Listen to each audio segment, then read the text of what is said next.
Welcome to today's lesson. So in this lesson, we're going to discuss vectors. And under vectors, we're going to look at the definition of vectors, look at representation of vectors, the modulus and the magnitude of vectors, the unit vectors, addition, subtraction of vectors. We look at what parallel vectors are, the dot and cross products of vectors, and direction cosines of vectors.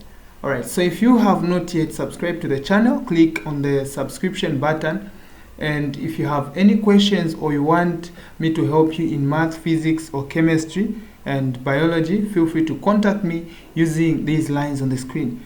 And don't forget to hit the notification button so that you don't miss the videos that I'll be posting on the channel. Alright, so if we talk about vectors, vectors are simply just quantities with both magnitude and direction. Yeah, so a vector is a quantity with both magnitude and direction. So we also have another quantity which we call the scalar. So the scalar only has magnitude but has no direction. So when you talk about a vector, when you talk about examples of vectors, we know that velocity has magnitude and it also has direction, because when you're talking about the velocity of something, you also have to specify its direction, whether it's going north, south, where it's going. Okay, you just have to specify. It has anyway, I'll show you exactly what I'm talking about when we begin to look at the vectors in details. All right, so displacement has magnitude, acceleration has magnitude, force has magnitude and direction, and pressure has magnitude and direction. So these are examples of vectors. But when you talk about a scalar, so a scalar only has magnitude but no direction. Look at speed. Speed only has magnitude, it has no direction. And when you look at the temperature, temperature also only has magnitude, it has no direction. You can't say this is 35 degrees 35 degrees Celsius north. You've never heard about that, right? Yeah, so that tells you to say it only has magnitude but no direction. All right, so let's look at how we can represent vectors. So a vector can be represented in this form. Let's say you have a vector A. So one thing you have to understand, if you are representing a vector, you need to indicate the arrow on top. If you are typing, this A needs to be bold. It should be bold A. Yeah, it shows that it's a vector. And then if it's not bold, then it's a scalar. And then if you can't make it bold, then you just have to show the arrow on top there. That's how you represent vectors. And then if let's say you have the vector A, yeah, if you have the vector A being equal to, okay, let me talk about position vectors.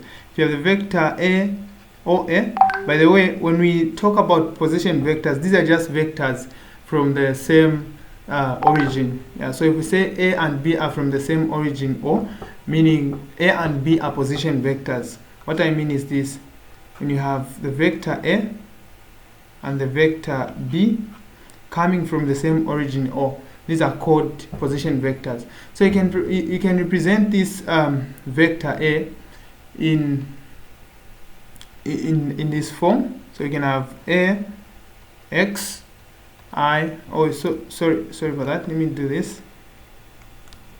You can say AI plus Bj.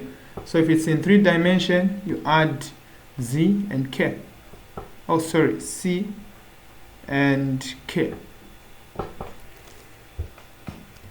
Yeah, so some books you find it maybe in this format. Let's get the other part B. So OB can be represented. So in some books they can't use A and B. They'll use X, Y, and Z. Yeah, so this is what they use in some books.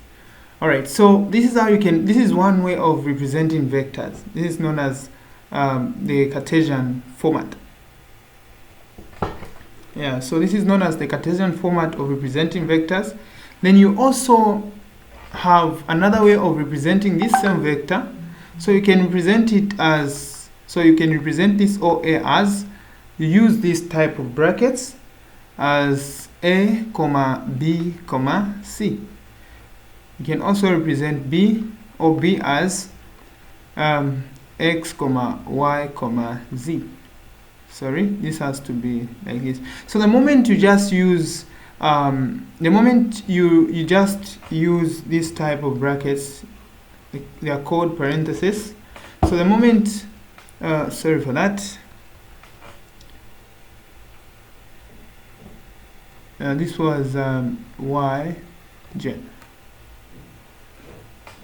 Okay, so the moment you just use, you just say OA is equal to, you use this.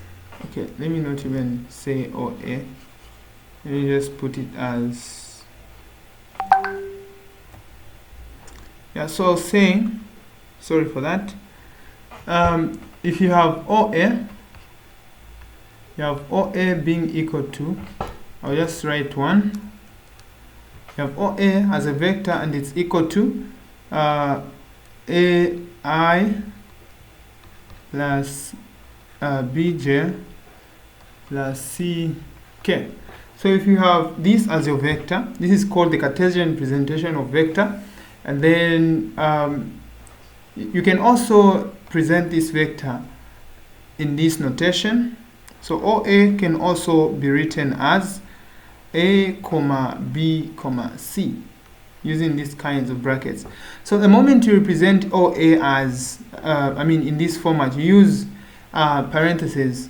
You say A, comma, okay, let me just say, let me not even call it OA. Let me just say, if you have anything that looks like this, you say, maybe this is P.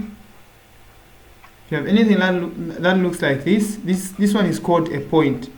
It's a point in space. If you have the X or Y plane, if you have the X or Y plane like this, you have 1, 2, 3, 1, 2, 3.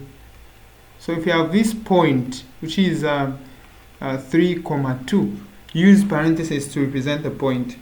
Yeah. So if this is a vector, we change the brackets.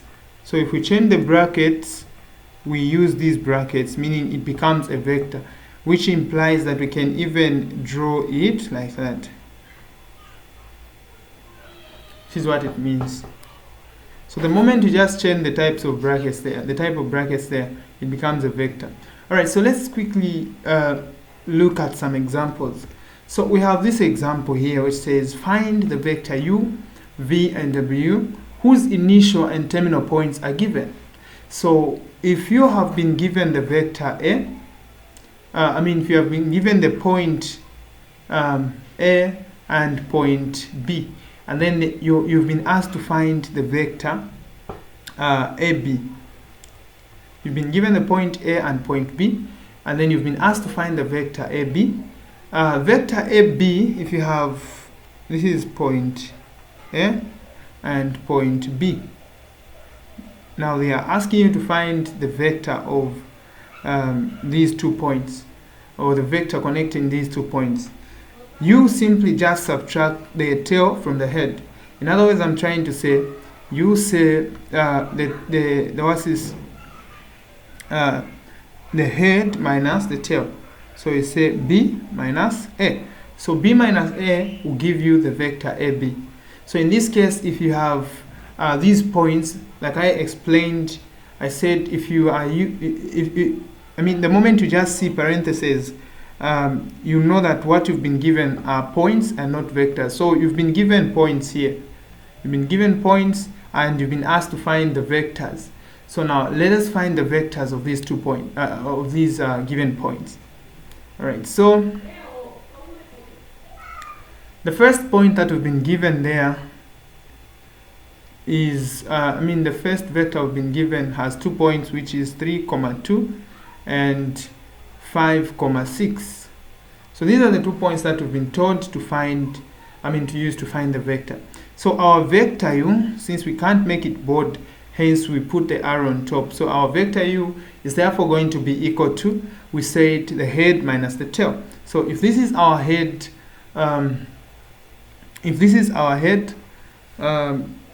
we say this minus that to find the vector. So I'm going to say, if I want, I can put the points here. I'm going to say 5,6 minus 3,2. So now we can subtract the corresponding points there. So we have 5 there. So I'm going to say 5 minus 3 in brackets. We say comma. So this is now going to become a vector. So let me do it this way. So I'm going to open these types of brackets, and then I'll say 5 minus 3, 5 minus 3, then comma, then we have 6, 6 minus 2, yes, so 6 minus 2, 6 minus 2. So we find the final solution there. So the final solution will be 2, 4. So this is the final solution. So this is the vector u. So we move on to the next vector there. We have u. So u will therefore also be equal to, we start with 1 there, so we say 1 minus negative 4, comma, 8 minus 0. So this is a vector. So this will be equal to 1 minus negative 4. This will give us 5, 5,8. Move on to the other vector v. So the vector v is therefore also going to be, so we start from the head and then subtract the tail. So we say 3 minus, so that 3 minus 1. So 3 minus 1 in brackets, and then comma, 8 minus 4. 8 minus 4. Like that. So you subtract that, you're going to say 2, comma, 8 minus 4, this will be 4. So this is what you get as a solution.